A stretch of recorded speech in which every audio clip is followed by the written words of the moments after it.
Pals for Life. Hey everyone, welcome back to Pals for Life. Pals for Life is weekly radio for anyone who wants to enjoy World of Warcraft with some extra pals. Today is December 21st, 2014.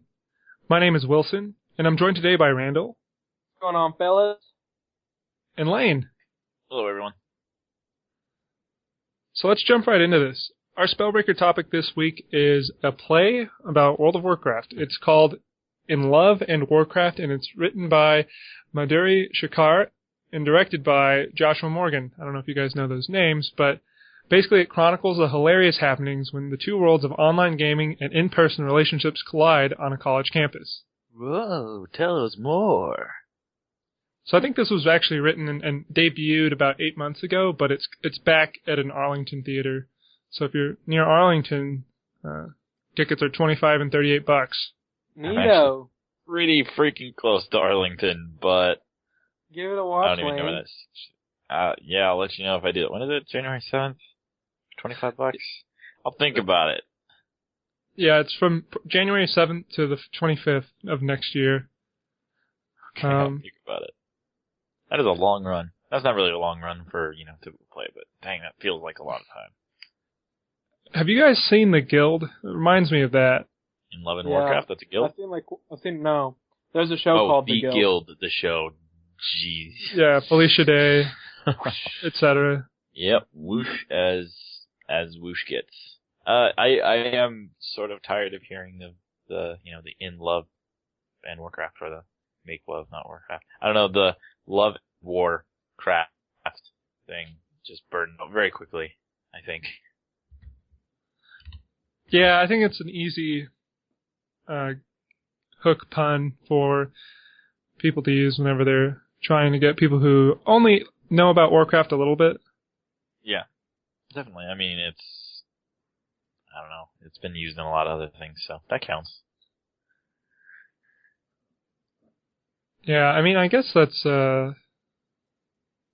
still relevant comedy, though, to have real world versus virtual time commitments. Yeah, I'm not sure the last time I saw something about this. I thought we had kind of all gotten over it. And I mean, I'm not digging on them at all. They can make whatever the heck they want. But I thought we were mostly past the computer life, real life thing.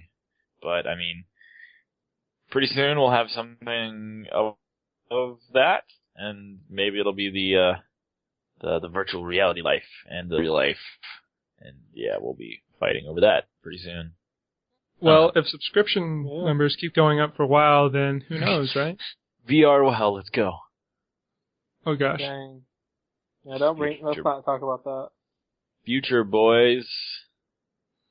So, yeah, I mean, I don't really have a lot of thoughts on rom-coms with nerdy flavor, but... Oh, Wilson, Kinda don't like even Wilson's lie. life, We though. know you have that. Yeah, we That's know you Wilson's have life thoughts in a on nerdy nutshell, though. rom-coms.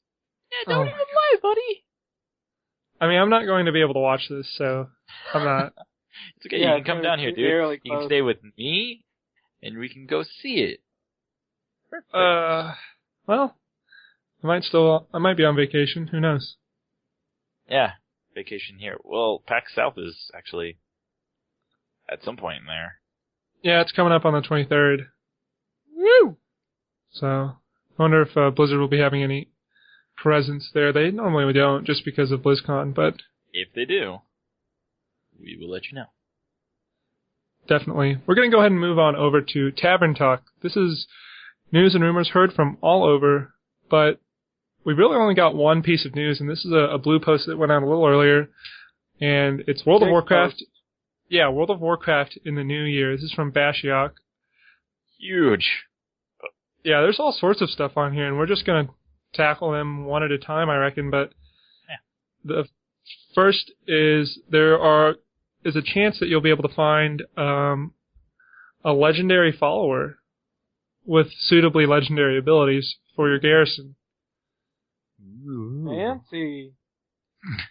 So that's Tell me interesting. more. I mean, it looks like it'll be in line with the legendary ring quest that you're working on with Khadgar, but basically as the new Blackrock Foundry raid opens up, we'll be seeing more of that. But I wonder what legendary followers will afford you besides honing quests. Yeah, I honestly didn't really know that there was a, I want to say item level, but it's not item level. I didn't know that there was a quality level to followers. So today I learned. Yep. What is weird though is you can level up the quality of your followers though. So I guess legendary will be the only one you can't level up to. Obviously. Right, exactly. Is there anything above legendary? Well, no. Well, there was Okay, rumored to be artifact for a long time, but that never happened. Artifact? yeah, that would be red text. Yeah, it was weird. That would be pretty legit. I kind of wish there was. I mean, something it was above huge. legendary. It was like huge by mouth stuff. Like it was just everyone always talked about it. Like at least back in the day, and then now it's kind of waned off. I don't think anyone talks about it. Back in Aldea. Yep, back in Aldea. Although if legendaries get too popular, that could become a thing, Hamilton. Yeah. I mean, that would be the way to break it open and get even more exclusive loot. Do people not, like, wear all legendary on a regular basis? No, like, there's only, there's not even enough gear to make a full set of legendary ever in an X-Pack. Ew. What's right Usually below it's legendary? there's 3 or 4 weapons, maybe, in an X-Pack. And that's a lot, actually. More like 2 to 3. Okay. I'm just... That's it. Play a lot of Destiny. I'm figuring out where to compare this to Destiny. Your legendaries are our exotics. And, what's right below legendary in WoW? Epic. Epic. So your epics are our blues, our decoherence.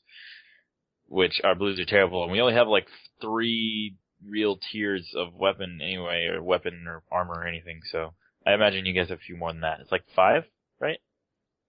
Yeah, pretty much 5. Okay. So, Today our on next... WoW Lessons. Yeah. The next feature is pretty interesting here. They're working on a way to send out tweets, including screenshots, straight from WoW. So... every other game, I would probably say this is completely useless. I mean, even with League of Legends, I think it's useless. And they do it for, match history and stuff. But I mean, there are channels dedicated to WoW where this would be really useful. There are entire communities based on this that would really love to be able to do this kind of stuff. It actually does, now that I think about it, seem like a not totally stupid idea. Yeah, it seems pretty neat. Weren't you just giving him crap for yawning? Was I? I don't know. Yeah, you were. You were like, Wilson, you better stop yawning before we start the show. And look at you now. You're over there yawning and being all tired like a little girl. Well, you know what, dude? I guess he gave it to me then. It was a late rebuttal You're both yawn. guilty. Meanwhile, I'm hyped up about sending tweets. Well, That he's seems a tweet alert. Tweets too. How many followers do you even have? Plenty. I could see tweeting. How many followers do you having have? certain... How many followers do you have that aren't from accounts that you made? Let's not discuss that. I think that'll be something that will have unintended applications. I feel like it'll be there, and all of a sudden there's going to be this whole culture of okay, everybody's sending screenshots from the Barrens for some reason. You're going to see WoW and there's, as I say, some weird trending hashtags from WoW players.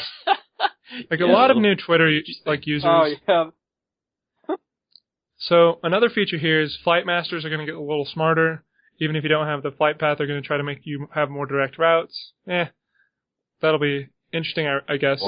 But there's sometimes where you just fly around the entire Earth, or the Azeroth, you know what I mean? Just trying to get to one place. There are a few weird routes where you just jump around. If you don't stop yawning, I'm going to come to where you live, slap the yawn out of you. Good, dude. We need you to come down here, so that's nice. Someday, maybe. Someday. So, I've also got a bunch of garrison improvements on the way, it appears, so... All about that base. Yeah, there will be... Probably the worst pun I've seen in, months, I'll be honest. You're the worst pun I've seen in months. Thanks, bro.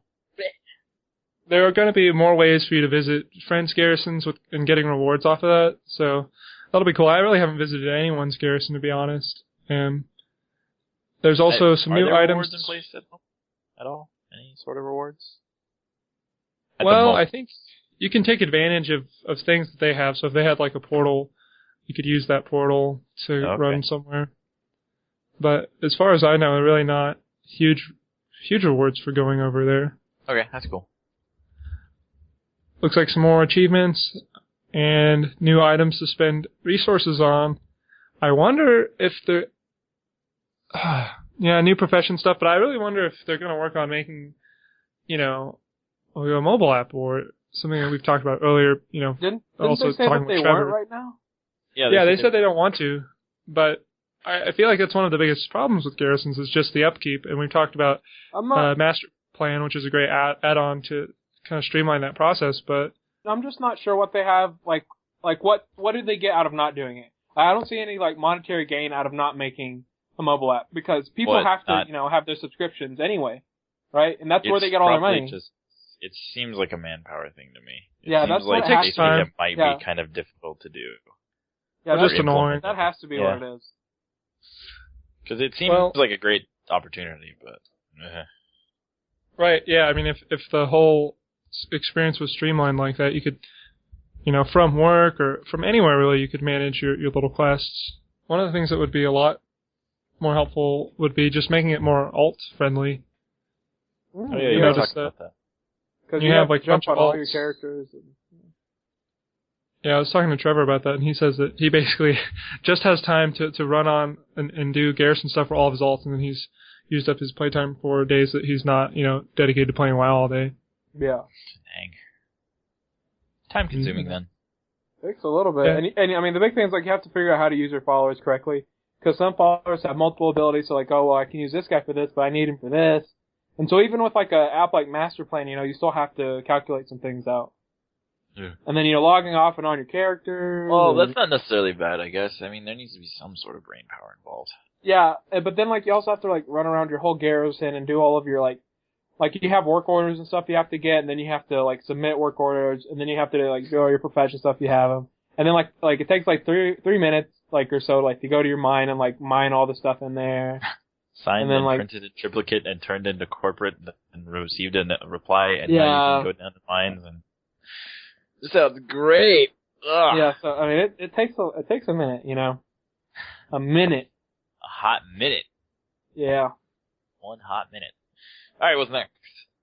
So there are a bunch of new ways you can play, and one thing that they're talking about, and this seems to be probably the hot button issue we'll be hearing about for another month or so, and until it releases and for the Firestorm afterward, is some sort of tradable game time tokens that you can buy for the purpose of exchanging them in-game with other players for gold. Oh boy. Oof. It's a doozy, man. Yeah, so basically, the current thought from Blizz is that this would give players a way to use their surplus gold to cover some of their subscription costs, while people who have less time to play can have an option to acquire gold from players through a legitimate and secure system. Yeah, I mean, it's good that they're legitimizing this, right out of the gate, I guess. Do people really trade accounts for game time at all? That's not really a thing, I guess, is it? No, but I mean, accounts have been bought and sold before. There was there have been some have been sold for thousands of dollars. The problem with that is whenever really high-profile accounts get sold, it's pretty obvious on the server. Oh, yeah. So then somebody gets reported, and then next thing you know, the account's been banned, and then, one person's out thousands of bucks, and the other person's rolling in it straight to the bank. Yeah. And living La Vida Loca. Get out, Randall. It's enough. That's enough. You've lived enough Vida Loca. Get out.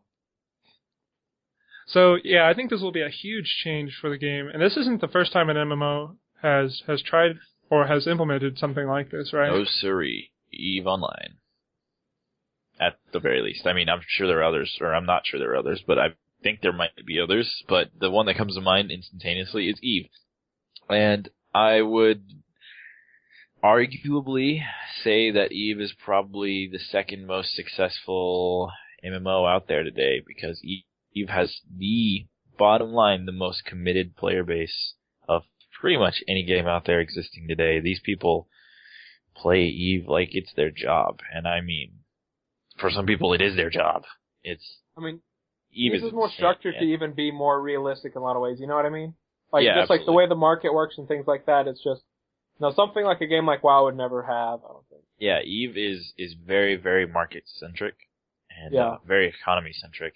And game time plays into that. It has its role and its value in all of this, and it's not as much as, say, capital warships or, the most expensive materials, which I don't even remember what those are anymore, but it has its place, and it will garner some sort of, monetary value, and putting that into WoW and letting people play around with it, it'll be really interesting to see what happens. And at the very least, I don't think people are going to flip over this, but I do think we're going to get some weird stuff coming out of it when it gets released. Well, I just want to throw in the idea that this kind of happened with the real money auction house in Diablo 3. Oh yeah, What do you mean? I mean there's some Not similarities. exactly the same, but Blizzard The idea tried of players using money basically with other players. tried to integrate directly into the game stuff with real life money going into gold. It just kind of, Blizzard tried it once. They have the store, which is a little more high level than actual game stuff It's for the most definitely part. a little different now, but So Yeah. hopefully with it's not as the same. hopefully it's not as heavy-handed. And it's obviously not. It's way lighter this time. It's not like we're selling everything is available for sale for real money. It's game time. Now you can trade it. Is that you're not like actually using money to the other player. You know what I mean? So like people physical money can't make money off of this. Yes. Not really. You know what I mean? Like, unless you're like a there gold will be farmer. some way. there will should be, some but it way, won't but be it'll like a difficult. direct way to make money. You know? Yeah. It's still pretty. It seems like it could be a. They're gonna make it legitimate, hopefully. So. Yeah. They said it's gonna be legit, so we will see. Next up. Very excited. We've got heirlooms are gonna have their own tab that has been talked about. So the heirloom system will be a single account-wide collection, just like you have with mounts or toys, what have you. So this way you can easily check out your heirlooms. So this is going to be actually in place for the 6.1 PTR. So heirlooms are specifically which items? Oh, heirlooms are these items that basically level with you. Like, it's good for lower level people who have leveled characters and they use them so they don't have to change gear out and they're always getting the best gear at that possible level, and then they're also getting experience bonuses from this gear. Okay. So it's like leveling gear. That's exactly what it is. Yeah, and it usually takes the form of well-loved pieces of gear. Yeah. So you're not going to have to keep it in your bag anymore? It'll just be in like a little area, or do you have to keep it in your bag still? No. Sounds like it'll have a... I think, it'll have its own place, like, outside of things. I think. Yep. So, no bag space. Okay, yeah, that's what I thought. That's pretty cool. So you can just like put it on whenever you want, if you really want to. You won't want them to after a certain point, but you can just be like, click, yay, heirloom gear. Exactly. Cool. So this could make alts friendly, but the next item is esports fun. So basically, there's new war games, skirmishes allows you to run online tournaments, and they just want to have more community tournaments in 2015. So yeah, if you want to have tournaments, there should be more information about that soon. Blizzard making that esports push. They want some of that esports money. Talked about WoW as esport earlier. Yeah, we did. I still think it's about making arenas more watchable, or battlegrounds in general, just more watchable. They did say they did have an improved UI, but they're working on a complete overhaul for next year with the goal of making it widely available for use in player-run tournaments, partner tournaments, and online casting. So, I don't know where they could go with this unless they simplify the game, and they're not going to do that. So the UI is going to have to be killer. Yes. You see, that's exactly what it is. You hit the nail on the head. The reason people watch League of Legends is because people have like 4 abilities and 2 little extra spells, right? Yep. And then not all these cool other extra cooldowns and stuff as much, and all of it's static, like that doesn't change specs or anything. You know what I mean? Yeah. And in a game like WoW, it's everything's really drawn out. Like when a heated battle goes in, it can last like forever. You know what I mean? Yeah. But in League of Legends, it's instant gratification you get in that action, and it's real simple. Yeah. You don't have to think about it too much, and you can just enjoy it straight up. I do remember specifically, I was just like browsing through Twitch about a week or 2 ago, and I ran across the Guild Wars. Like, I don't know, their world tournament or something. I didn't even know they had that, but apparently they do. And I was trying to watch it, and they have like a MOBA style setup basically. And I mean, this could be totally wrong, so grain of salt. But from what I gathered, it looked like a MOBA style setup with capture points in three or four places in the map. And I was watching that, and it was just so confusing. I mean, I could tell like the basics, but when they got in like a fight with more than 3 people, everything just went to absolute chaos. And understandable, it is an MMO. People have a lot of abilities. Everybody's trying to contribute something different, but that's where WoW and things like League differentiate there. WoW is not really made for clarity as something like League or something like that is, and that's oh, yeah, there's a reason exactly. That's the most popular esport these days, and yeah. There's a reason CS:GO is right behind it, because shooting guns is really simple. So yeah, it'll be. If Blizzard can figure it out, it will be very interesting to see. Yeah. And I mean, WoW wasn't created with any kind of esports thing in mind. When WoW was made, I mean, there's no even Twitch service. Like this was a very long time ago. So trying to, form this game around this, this new, streaming culture is a really hard thing to do. At least they're trying. Yeah, for sure. And I mean, people will obviously watch it just because so many people play it and they like it. Right. The in-crowd is strong. Just hard for it to be as enjoyable as a game that's really simple and almost made for streaming. Yes. Yep. So more on that to come. There's also more on Blood Elf models to come soon as well. So we talked about the Blood Elf models a while back. They had some teaser screenshots for us to check out. They're still on their way and should be in an upcoming patch. So there should be some tweaks and fixes for other character models as well, based on player and internal feedback. Cool. Maybe Night Elves won't bounce around. That'd be interesting. Probably not. They're probably still going to bounce around. Yeah, they might have thought it was funny at this point. All right. Yeah. Anyway, more cosmetic stuff. Hopefully those new butts get in the game. Oh, yes. Ashran is something that still needs to be, fixed. The keys are a little weird. It's hard to actually even get to play in that thing. I don't know, dude. It's so hard to play on that. Like, even my computer, which, I've, invested some money into, I have trouble. I could probably be alright if I, decked, the game quality down, but, I shouldn't have to do that. And it's just, 50 on 50 or whatever it is, it's just way too much. It makes it very unfun and unfocused. They should probably just reduce the size, reduce the health of people, and then, people can get in more queues and stuff because they're smaller groups, and there'd be quicker battles also because there aren't 5 million different people playing. It's just ridiculous. So Ashran is a PvP space where there are 50 people fighting 50 other people.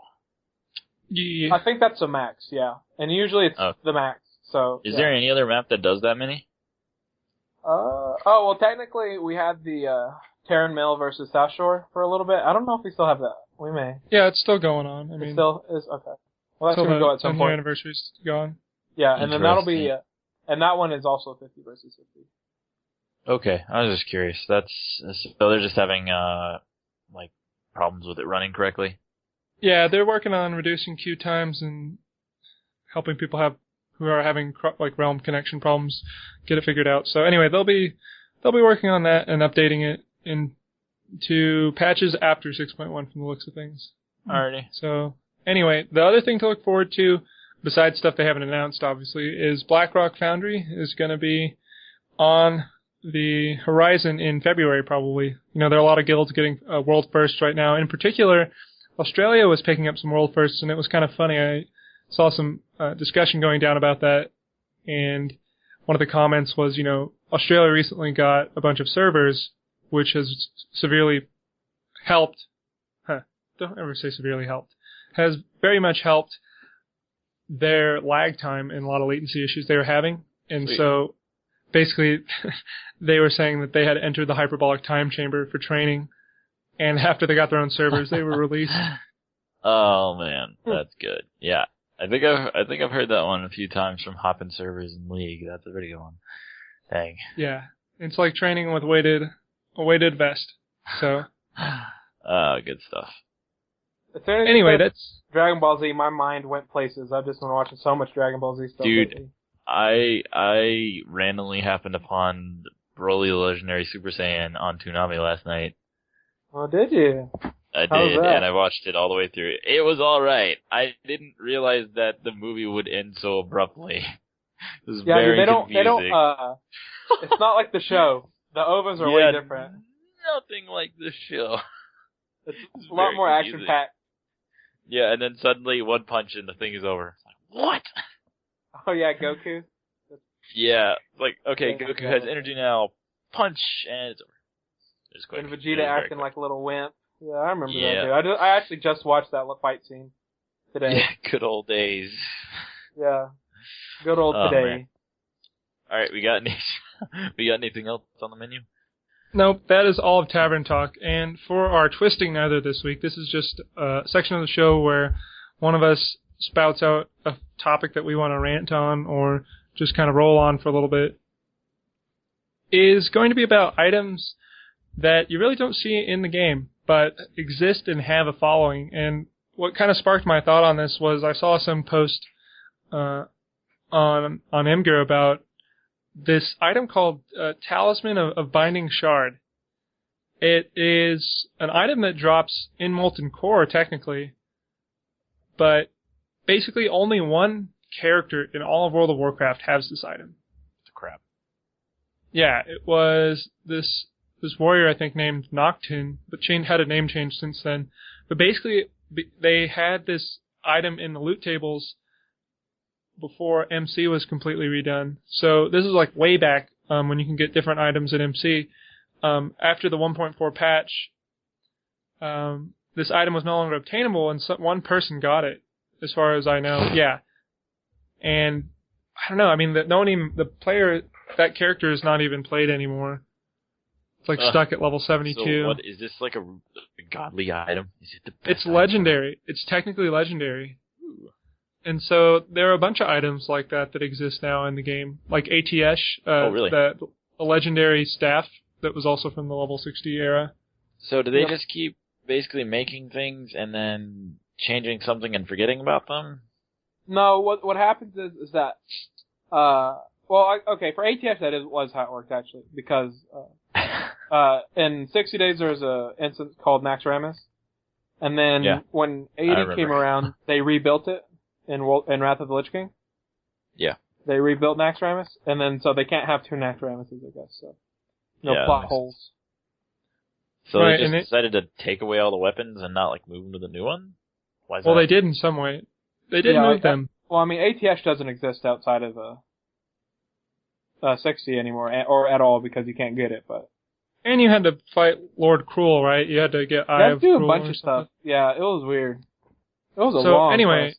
It's just interesting because now you'll see people prancing around with some unattainable item, and it's really one of the ultimate ways to have internet ego. Oh, Gasbringer? Oh, man. Dude, that's Right, better than a legendary item. Because you can transmog it. I'm going to look this up. Yeah, right, and especially with transmogging, it really makes it easy to show off how cool you are and how old school you are, or hardcore. Yeah, it's actually pretty cool looking. Ashbringer? Yeah. So how many of these kinds of Ashbringer weapons is the are best there? weapon of all time. Ashbringer is the best weapon? He's going to let you it is. finish, but Ashbringer is the best weapon of all time. I mean, we could probably just stop talking at this point, honestly, but. So, well, how many of these kind of weapons are there in the game? Like, real? I mean, it's just kind of mixed. I mean, there's also mounts that are unattainable. Yeah, mounts. So certain raids have been changed.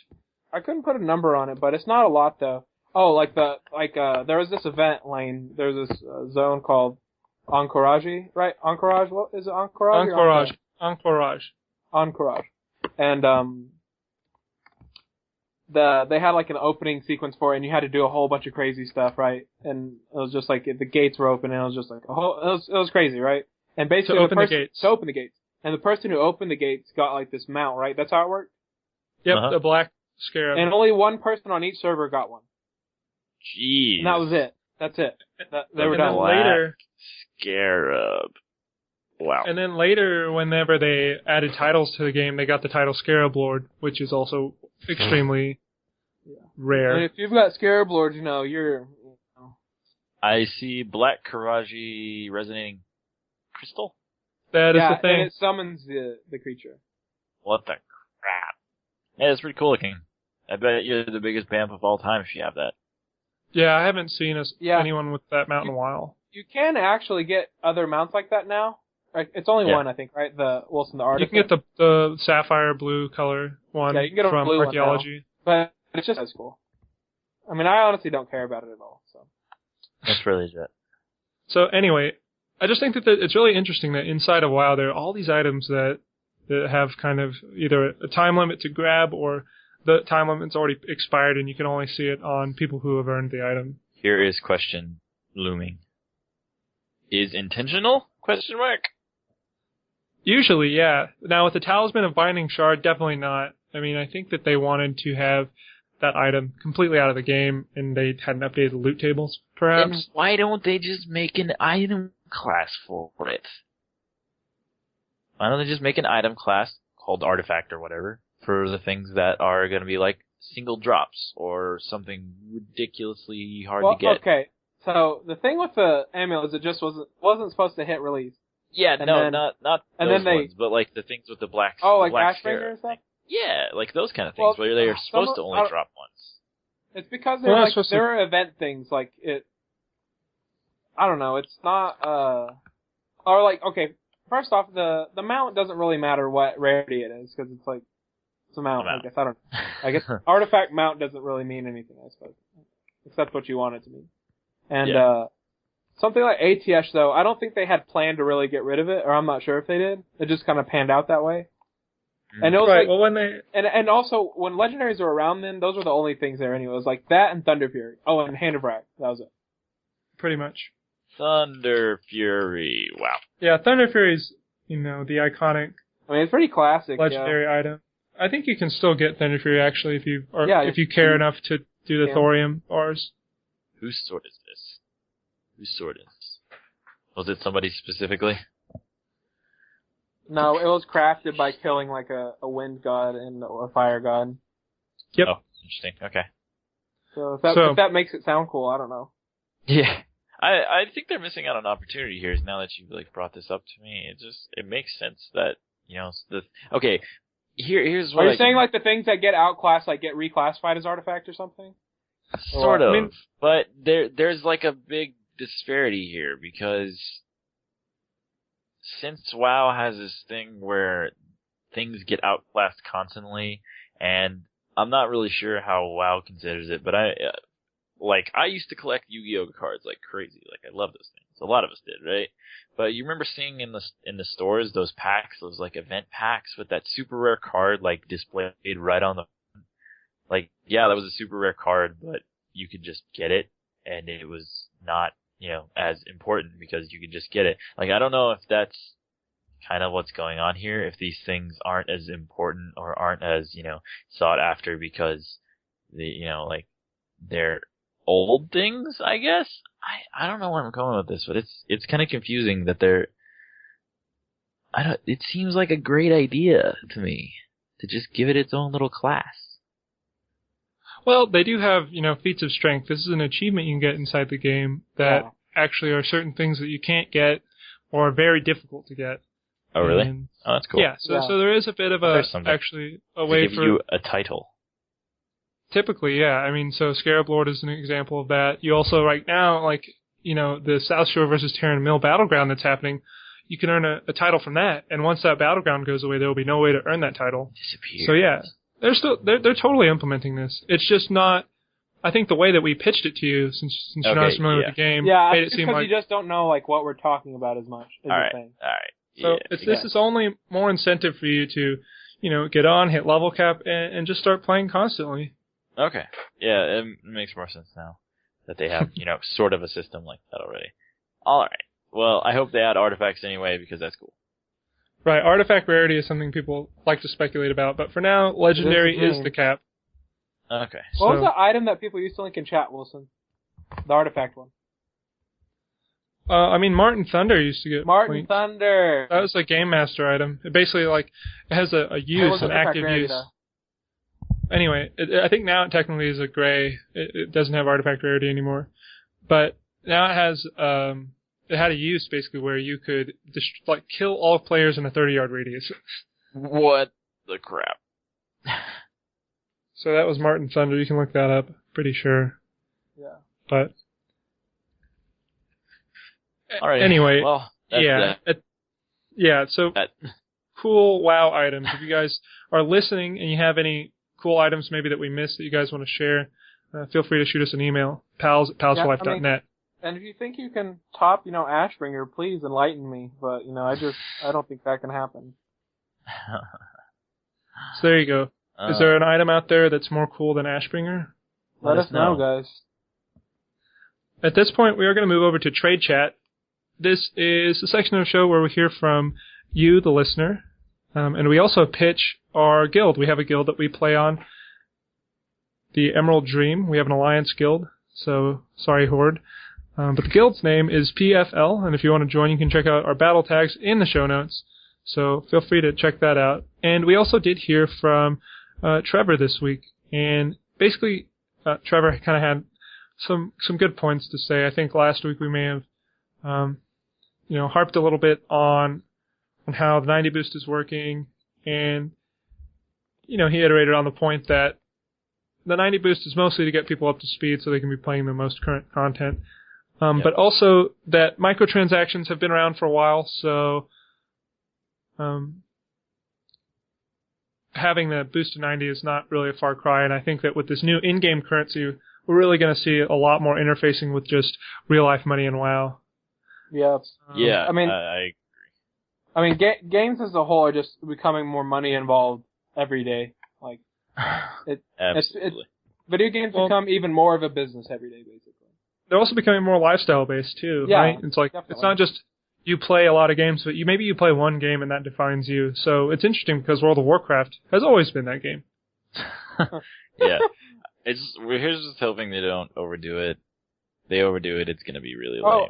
There's definitely, ways you can do it wrong. Like, Diablo had that issue, right? That was that was one of the huge problems they had with that game. So. Yep. And then the other thing that Trevor talked about is just, there's certain content that people will just play for fun, even if it's not the most current content. And for him, he was talking about the Dino Island and farming up bones. And oddly enough, I myself got interested in farming bones to maybe get that white raptor mount. You have to get 9,999 bones. I've got just short of 1,000 right now because I just started yesterday. But that is 999. It's quite a bit. It's kind of cool. Yeah, and I brought Undasta, who's like one of the old bosses. I brought Randall and David over to help me kill that. That was fun. So yeah, there's totally validity in doing old content just for shigs, and you definitely get some shigs. Many shigs were had. Shigs were had this day. And his last note basically was that racials are in a good spot right now, and I think that's pretty fair. I'd have to agree, not for PvP. If you ask anybody, human is the best race. I mean, there's not a debate though. That's the thing. I'm not trying to be mean, but racials, like, there's no debate that racials are uneven in PvP. I don't know how they. So they're mostly balanced. Besides humans having a complete trinket. Yeah, I mean, the top 100 something players are all alliance for a reason. What was human one more time? What was their racial? They basically, you have to get this trinket normally for all the other characters to get out of all your CC ability. Yeah. But humans have it innately, so they can get just an extra damage trinket, basically. Oh, yeah. Okay. I remember this. That's cool. So, a little extra edge, but it is cool that they make you choose something, and that was a point that Trevor definitely. made. I just mean, in a very competitive, min-maxing world that World of Warcraft has turned into, racials just aren't even right now. Not for PvP. In PvE, it doesn't quite matter as much, but... It's surprising. I guess there's someone else who's dictating how the racials roll out, because if it's anything story-based, then we'd probably see it favor Orc. Oh, definitely, yeah. As far as, battles went, yeah. Right. Well, that's just because Metzen is notoriously, an Orc fanboy. Yep. And he's, director of story. But anyway, that's pretty much all time we have for this week. So thanks for the group, and thanks for tuning in this week. Please feel free to shoot us questions, complaints, or screenshots of Ashbringer or an item cooler than Ashbringer to pals@palsforlife.net. And to listen to any of our previous episodes, check out our website, palsforlife.net. And as always, we've got an iTunes feed, Stitcher, and anywhere else they do podcasts, we're on it. So until next time, this has been Pals for Life. Okay, goodbye. We're done, yeah. I thought you were going to say something, Randall, but you did not. No, dude, I'm I couldn't echoing think of anything clever. So, I gotta be a clever. normal day. Are you guys ready to start your engines? Yeah. Yep, whoosh as whoosh gets.